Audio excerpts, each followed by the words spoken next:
Hello friends, welcome to my channel Ways by You. என்னோட name Karthika. என்னோட educational qualification PhD in Zoology. அதை தவிர Tamil Nadu state government conduct பண்ண state exam நான் clear பண்ணியிருக்கேன்.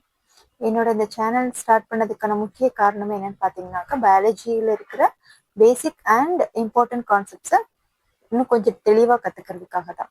இது ரொம்ப ஈஸியான டாபிக் மாதிரி தெரியலாம், பட் நீங்கள் ஏதாவது இன்டர்வியூ இல்லை எக்ஸாம்ஸ் அட்டன் பண்ணியிருந்தீங்கன்னா உங்களுக்கு தெரியும். எப்பயுமே நிறைய கொஸ்டின்ஸ் பார்த்தீங்கன்னா பேசிக்ஸ்லேருந்து தான் நிறைய கேட்பாங்க. நமக்கு ரொம்ப நல்லா தெரிஞ்சிருக்கின்ற டாபிக்ஸ் எல்லாம் நமக்கு ரொம்ப குழப்பமா இருக்கும். ஸோ அந்த மாதிரி எந்த குழப்பமும் இல்லாமல் எளிமையாக பேசிக் கான்செப்ட்ஸை கற்றுக்கிறதுக்காக தான் இந்த சேனல் ஸ்டார்ட் பண்ணியிருக்கேன். ஃபர்ஸ்ட் நம்ம பார்க்க போகிற topic cells. What is a cell and their important organelles and their role. Cells அப்படின்னா என்ன? எவ்வளோ பெரிய பில்டிங்காக இருந்தாலும் அதுக்கு ரொம்ப இம்பார்ட்டண்ட்டாக இருக்கிறது ஒரு செங்கல் தான். அதே மாதிரி தான் ஒரு ஆர்கானிசம், லிவிங் ஆர்கானிசம், அது சின்னதாகவும் பெருசாகவும் இருக்கலாம். பட் அது எல்லாத்துக்குமே முக்கியமா அடிப்படையா இருக்கிற ஒரு விஷயம் செல். அந்த செல்லுல இருந்து தான் எல்லா ஆர்கானிசமும் ஃபங்க்ஷனலி அண்ட் பிசியாலஜிக்கலி ஃபங்க்ஷன் ஆகுது. அந்த செல்ஸ் எப்படி இருக்கு, அதோட இருக்கிற ஆர்கனல்ஸோட ரோல் என்னன்றதை தான் இந்த வீடியோல நம்ம பார்க்க போறோம். செல்ஸ் ஏன் லைஃபோட பேசிக் யூனிட்னு சொல்றாங்க அப்படின்னா, எந்த ஒரு செல்ஸ்ல இருந்து தான் முக்கியமா நமக்கு என்ன ஆகுது, அதனுடைய டிஷ்யூஸ் டெவலப் ஆகுது. டிஷ்யூஸ்ல இருந்து தான் ஆர்கன்ஸ் டெவலப் ஆகுது. ஆர்கன்ஸ்ல இருந்து தான் இந்த ஹோல் ஆர்கானிசமே ஃபங்க்ஷன் ஆகுது. அதனாலதான் அதை வந்து பேசிக் யூனிட் ஆஃப் லைஃப்னு சொல்றாங்க. ஃபார் எக்ஸாம்பிள், இப்போ நம்மளுடைய ஹார்ட் வந்து பாத்தீங்கன்னா கார்டியோமயோசைட்ஸ்னால ஆனது. நம்மளுடைய பிரெயின் வந்து நர்வ் செல்ஸ்னால ஆனது. இது மாதிரி ஒவ்வொரு பர்டிகுலர் ஆர்கன்ஸும் ஒரு பர்டிகுலர் செல்ஸால தான் ஆயிருக்கு. ஸோ அதனாலதான் சொல்றோம் செல்ஸ்ல இருந்து தான் பர்டிகுலர் ஆர்கன்ஸ் அண்ட் டிஷ்யூஸ் வந்து ஃபங்க்ஷன் ஆகுதுன்னு சொல்லி. இதுதான் ஓவரால் ஒரு செல்லோட 3D ஸ்ட்ரக்சர். இந்த செல்லுக்குள்ள முக்கியமா என்னென்ன பார்ட்ஸ் இருக்கு அப்படின்னு பார்த்தோம்னாக்கா, மெயினா செல்லுன்னு சொன்ன உடனே நமக்கு ஞாபகத்துக்கு ஒரு முக்கியமான விஷயம் nucleus, mitochondria, Golgi apparatus and endoplasmic reticulum, then important ribosomes. Cells அப்படின்னா அனிமல் செல் அண்ட் பிளான்ட் செல்ஸ்க்கு சில சின்ன சின்ன வித்தியாசம் இருக்கும். அது என்னன்றதை நம்ம நெக்ஸ்ட் வீடியோல பார்க்கலாம். இதுல ஓவராலா ஜென்ரலா செல்ஸ் அப்படின்றதுல இருக்கிற முக்கியமான பார்ட்ஸ் மட்டும்தான் இதுல நம்ம பார்க்க போறோம். இப்ப ரொம்ப இம்பார்ட்டன்டான செல்லுடைய ஆர்கனல்ஸ்ல இருக்கிற ஒவ்வொரு முக்கியமான வேலை என்னன்றதை பார்க்க போறோம். அதை வந்து நம்ம ஒரு ஃபேக்டரி மாடல் கூட கம்பேர் பண்ணிக்கலாம். இப்ப நம்ம ஒரு ஃபேக்டரி எடுத்தோம்னா அங்க உள்ள என்ட்ரானோடனே நம்ம யாரை ஃபர்ஸ்ட் மீட் பண்ணுவோம்? அங்க இருக்கிற செக்யூரிட்டி கார்டு. இங்க அந்த செக்யூரிட்டி கார்டு ஃபங்க்ஷனை யார் பண்றாங்கன்னா செல் மெம்பரேன்.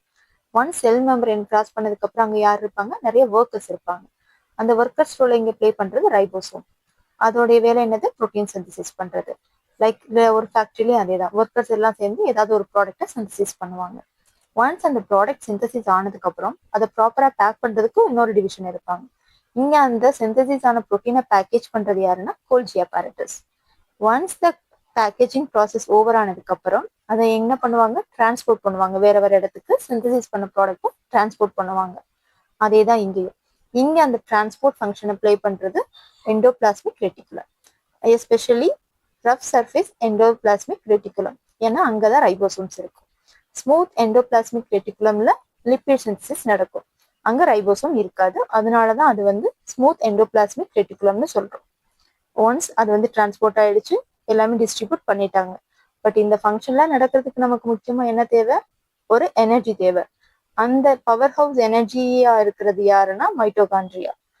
அடுத்தது இந்த எல்லா வேலையும் நடக்கிறதுக்கு நமக்கு ஒரு இடம் வேணும். அந்த ஃபேக்டரியை பில்ட் பண்றதுக்கு நமக்கு ஒரு இடம் வேணும். அந்த இடத்த யாருங்க கொடுக்குற? சைட்டோபிளாசம்.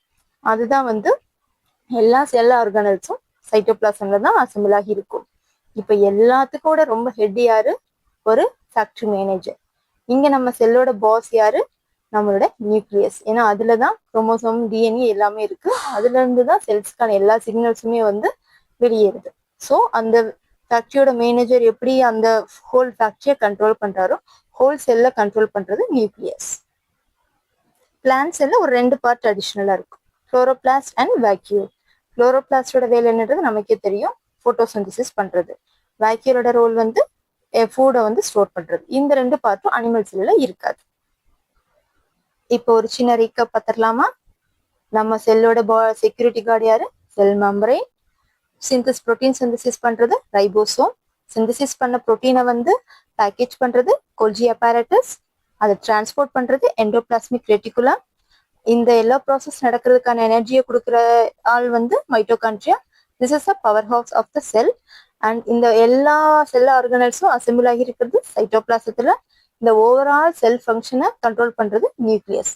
இதுதான் ஓவரால் செல்லுடைய ஒரு சின்ன மேப். சரி, செல்லுடைய முக்கியமான ஃபங்க்ஷன்ஸ் என்னன்றதெல்லாம் பார்த்துட்டோம். இப்போ ஒரு சின்ன interesting fact. Can you guess நம்மளுடைய ஹியூமன் பாடியில் ஓவரால் எவ்வளோ செல்ஸ் இருக்குன்னு உங்களால கெஸ் பண்ண முடியுமா? Take your own time. Yes, நம்மளுடைய பாடியில 37 ட்ரில்லியன் செல்ஸ் இருக்கு approximately. 1 trillion is equal to 1 lakh crore. 1,00,000 கோடி சேர்ந்தது தான் 1 trillion. 10 the power of 12. இப்போ நம்மளுடைய பாடியில 37 trillion செல்ஸ் இருக்குது. நம்ப முடியுதா உங்களால? அதே மாதிரி தான் செல்லோட சைஸ் ஒவ்வொரு ஆர்கானிசத்துலயும் ஒவ்வொரு மாதிரி வேரி ஆகும் சைஸ் வந்து. அதை வந்து நம்ம மைக்ரோஸ்கோப்ல மட்டும்தான் பார்க்க முடியும் சைஸ் வந்து. அனிமல் செல்லோட சைஸ் வந்து பாத்தீங்கன்னா 10 to 30 மைக்ரோமீட்டர். பட் கான்ட்ராஸ்டா ஹியூமன் எக்கோட சைஸ் மட்டும் 100 மைக்ரோமீட்டர் இருக்கும்.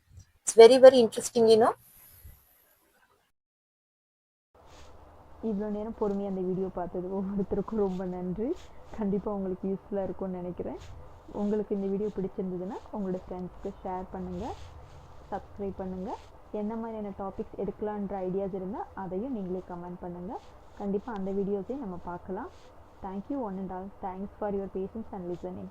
Thank you so much.